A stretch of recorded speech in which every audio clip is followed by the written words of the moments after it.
ஆமன் இந்த இடத்துல இந்த உலகம் அந்த இடத்துல பரிகசிக்கிறதை நம்மால் பார்க்க முடிகிறது. பாருங்கள், நாம் தேவன் அண்டையில் கடந்து வரும்போது இப்பொழுது மார்த்தாளும் மரியாளும் இயேசு அண்டையில கடந்து வந்தார்கள்.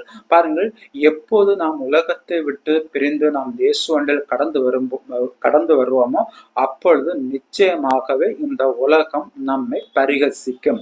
நிச்சயமாகவே இந்த உலகம் நம்மளை நிந்திக்கும்.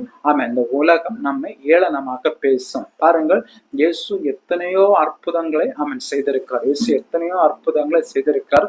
இயேசு செய்த அற்புதங்களை அவர்கள் பார்த்தவர்கள், கேள்விப்பட்டவர்கள், அதைத்தான் அவர்கள் குறிப்பிட்டு சொல்லுகிறார்கள். குருடனுடைய கண்களை திறந்த இவர் அப்படின்னு சொன்னால், குருடனுடைய கண்களை திறந்த அந்த அற்புதங்கள், அதிசயங்களை இவர்கள் யூதர்கள் அறிந்தவர்கள். நேரில் பார்த்தவர்களும் அநேகர் இருந்திருப்பார்கள்.